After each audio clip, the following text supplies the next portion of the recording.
going? Woohoo! Right? No, I'm kidding. It's jokes for Jews. Let's calm it down. Let's get back to our level.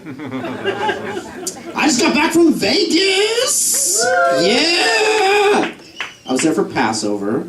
Not as much of a Vegas weekend as, oh my god, I'm just gonna sit here in silence for 4 hours.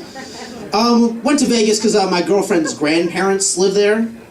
And, unfortunately, they didn't like my suggestion that we should have the event at the Luxor. And then that way, after the event, we could walk back to their place, which seems like would take 40 years in this desert. Yeah, it was tough. This is actually my first Seder since I was old enough to tell my dad I didn't want to go to Seders anymore. And it was very difficult because I like to entertain, I like to be jovial, and it's hard to just sit there in silence. Like, when it's your turn to read, you're supposed to just read it. No, nothing special, just, why is this night not like the others? I want to be entertained. I want to be why is this night not like the others? Let's go over to little Joshua over here. He doesn't have one question, he has 4. Yeah, that wasn't going to fly with her serious grandfather. And it was a tough weekend for me because I was immersed with her family. I was surrounded by people that wanted to see me say something regrettable. And I had to play chess against her grandfather. Has anyone ever played chess against somebody from the old country? They don't like to lose at chess. And I haven't played chess since I was 8, when I realized chess doesn't get you girls. It was rough. I have not sweat that much in my entire life. I felt like I played a basketball game. Playing chess with her grandfather, sitting there, watching my every move, waiting for me to slip up. He killed me. He destroyed me. I had no chance whatsoever. But I'm back. I survived, apparently. My girlfriend always says, don't survive, thrive. She's never been around her family as an outsider. Survival is the key. But back to my actual regular life. Any working people in the house here? We got some working class folk. It's Jews. No working class. It's upper class. Let's stick up a notch. I have a very important job. I sell shoes to people that already have shoes. So it's a really difficult, uphill battle. And I have a lot of shoes because of this, and it's a problem because my girlfriend, we want to move in together soon, and it's hard to move in with your girlfriend when you have more shoes than she does. When you're the one with the problem. And I work in, a retail environment, which is the worst. Did you know that 80% of people work in a service industry of some kind? And 100% of people hate other people? Statistically proven. And the things you deal with, dealing with people, is just awful. We have a parking lot we validate for, because, it's Los Angeles and you can't park anywhere. And I asked the customer, I go, sir, do you need your parking validated? He goes, I just got a DUI last night. So you don't need your parking validated? I don't understand. I'm the closest I've ever been to jail is watching Oz in HD. I'm a pretty...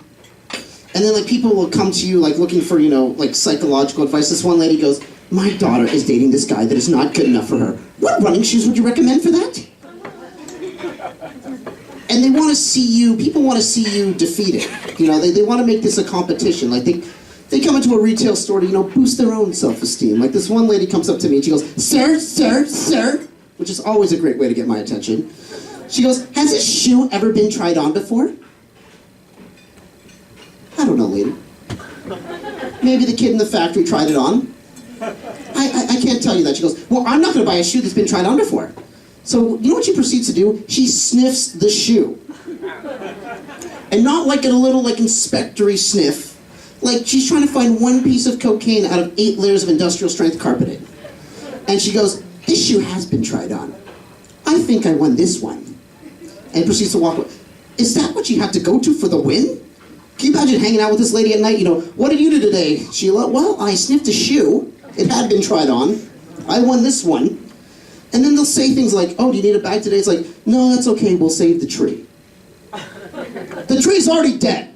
We killed the god. We don't have a tree in the back. We're making bags one at a time. I don't go to the restaurant oh, do you want the steak tonight? No, we'll save the cow. It's not like an in-demand, kind of thing. And then they tell you like, oh, this is a gift. That is great. Do you want me to wrap it? Because I don't do that. And everyone wants it done their way. They don't want it my way, the half-ass shitty way. They all want it done professionally, which is like, not gonna happen. My girlfriend doesn't even let me have scissors. How am I gonna wrap a gift for somebody? Let's be honest. And then people want to go into business with me.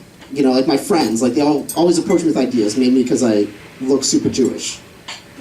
And they're like, Jason, let's like start a business together. Like you bring the money, the ideas, the enthusiasm, the connections. You leave the rest to me.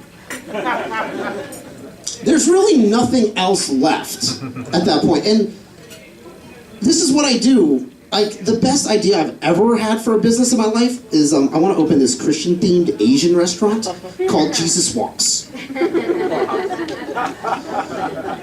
And then, to keep a cash cow milking, I want to start my own cooking institute called Le Cordon Jew. And then once a month for like my VIP friends, we're going to have an event called Yits for Squids, of Jews that love calamari, because we all admit we love calamari. Is that we're on track with that? Yits for Squids once a month. It's going down. And the closest other like consulting idea I had, I wanted to work for JDate and have like a billboard that says, "Would you like to be chosen again?" Yeah, let's give it up. Let's give it up for that. We have some relationships in the house tonight. I see some, coupling going on, hopefully, right? Not siblings. No, obviously. I don't know. At this point, everyone starts to look alike. I don't know. But it's hard being, like a Jewish man in a relationship because, like, you date a girl that, wants you to bring home the bacon. You know what I'm saying? And then expect you not to eat any of it. We'll let that one marinate for a minute for you guys.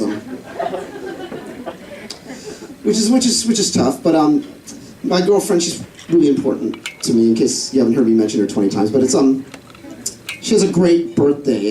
She's born on Christmas Day, so she's like, the top Jews in my life are like Jesus and her. And like Jesus, she loves when I'm on her knees telling her she's my Lord and Savior. Oh my God, I guess, you guys probably didn't know this by looking at me, but I'm a huge basketball fanatic. Yes!